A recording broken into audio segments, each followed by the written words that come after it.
Hello, YouTubers, and welcome to Level-Headed News. This is your host, Brenda. I have 4 articles for you in this episode, and the URLs are in the description of the video for your convenience.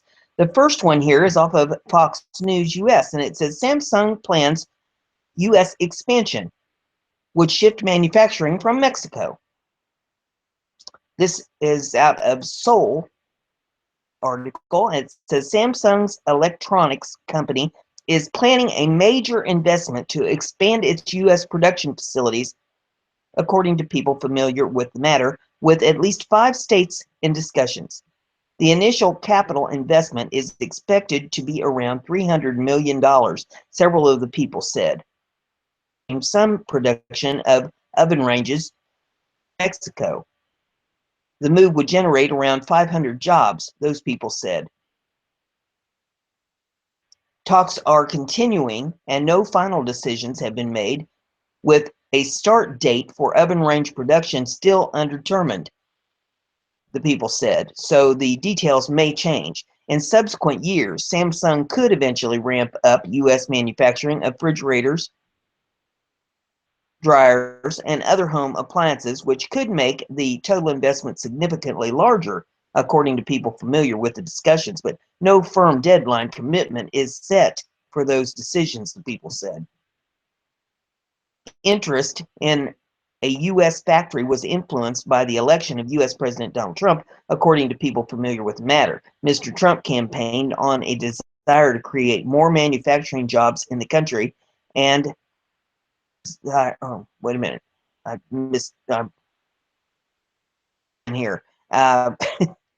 Campaigned on a desire to create more manufacturing jobs in the country and has threatened potential penalties for companies that did not comply. Good comments under this one if you want to pull it up and take a look at those for yourself.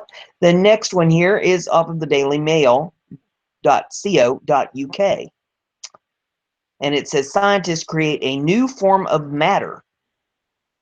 Impossible time crystals are real and could lead to quantum computer breakthrough. In time crystals, atoms follow a repeating pattern, not in space but in time, made of interacting atoms that never settle down to thermal equilibrium.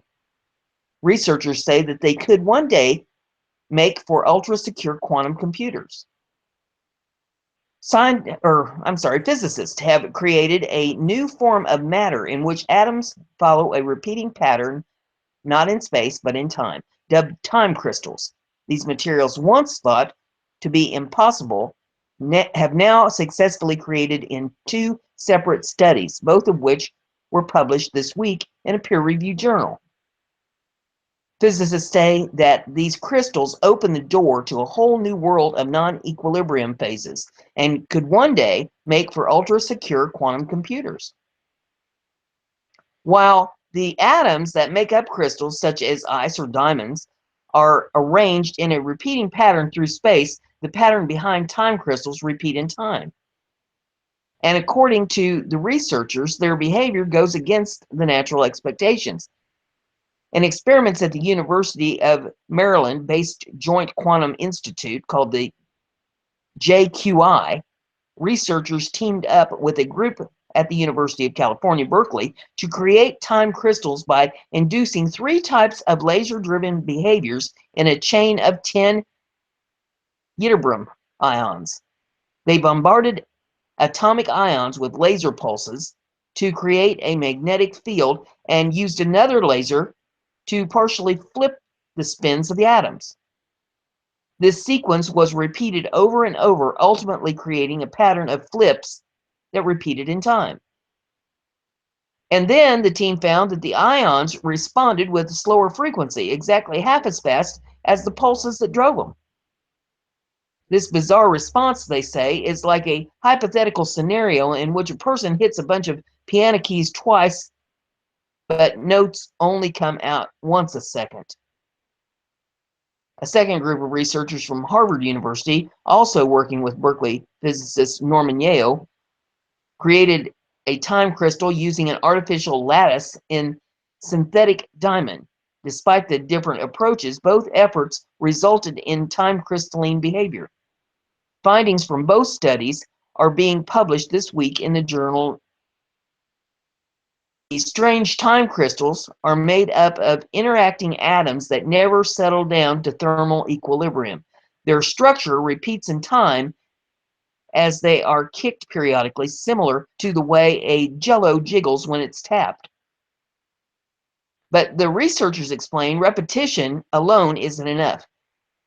If you put a bunch of billiard balls on a pool table separated by exactly 10 centimeters, crystal, says J Hang Zhang, lead author, and JQI UMD, postdoctoral researcher. Not really, because if you shake the table a little bit, it will fall apart. To hold it all together and make it rigid, the crystal must have stable enough rhythm. The idea of a time crystal was first proposed in 2012 by physicist Frank Wilczek, a type of matter that can break translational, symmetry in time. With a recent breakthrough, physicists now say the new form of matter has implications for future computing. This bizarre state of matter results from a complex interplay between many quantum controls at individual atomic level, says Christopher Monroe, a UMD Distinguished University Professor of Physics and a QJI Fellow. But time crystals can also emerge in certain solid-state devices, so a general understanding of this phenomenon systems into future quantum devices. I just find this fascinating. The next article I have for you is off of Newsmax, and it says Army officials very concerned about U.S. munitions stockpile. Top U.S. Army official responsible for logistics is very concerned about the service's stockpile of munitions, which has been growing smaller and smaller in recent years because of budget cuts. Andre Paget, the Army's Deputy Chief of Staff for Logistics, told the U.S. Armed Services Committee on Wednesday something needs to be done. Today, I think we have adequate munitions for our normal requirements, Paget said, according to Defense News. But if we had to surge, if we had contingency operations, and if there continues to be emerging threats we see around the world, I'm very concerned with our current stockage of munitions. Defense News notes Paget was referring to the following munitions: Patriot Advanced Capability 3 missiles, Hellfire missiles, precision guidance kits, Excalibur munitions, which are fired from howitzer guns. The Army is looking to beef up its supply of munitions because of the shortage, which would come with a price tag of $2.5 billion in 2018. President Donald Trump is looking to increase the Department of Defense's budget by $54 billion, which could go a long way at solving some of the Army's munitions inventory issues. Trump talked about his proposed defense budget increase during a recent weekly address. America's armed service forces, my budget will give America's armed forces the resources they need to achieve full and total military preparedness to meet any and all global challenges, and meet them we will, Trump said. Investing in the military means investing in peace, because the best way to prevent war, as President George Washington said, is to be prepared for it. Having this episode says, well, let's see, it's off of boingboing.net, and it says 40% of households in Philadelphia can't pay their water bill. America is in the midst of an invisible water crisis as the post-war water infrastructure reaches the end of its duty cycle, and cash-strapped public utilities struggle to find the money to rebuild it. In cities like Philadelphia, Atlanta, Seattle, Detroit, families increasingly find themselves in water debt, and in Detroit, 50,000 households have had their running water cut off because of delinquency. The estimated water bill for upgrading the end of lifted American urban water infrastructure is $1 trillion.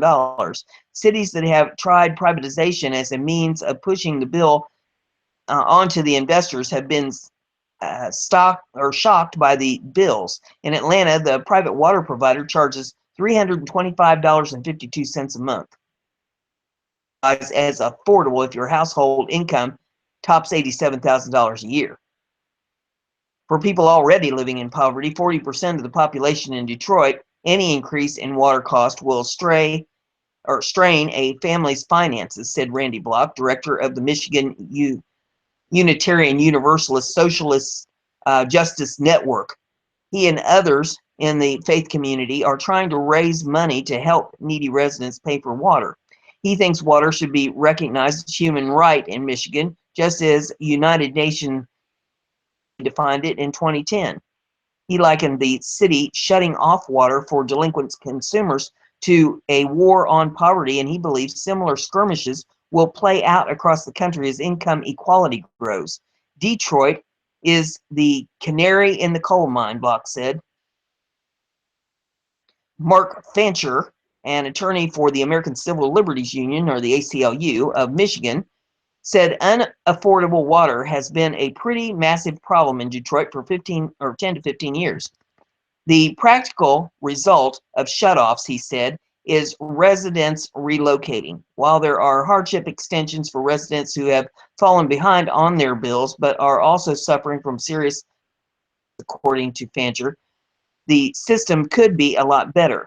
Residents often don't know about it, or their applications are denied. Other times they might receive bills for water they didn't use or not get the bills at all, he said. The argument has been made that an affordability plan for the city of Detroit would be a really helpful thing for the struggling utility, Fancher said, because even though people who take advantage of it may not be paying full market rate for water, they'll be paying more than nothing to bring in some significant amount of money that right now they're not getting at all. And that, my friends, is the wave of the future.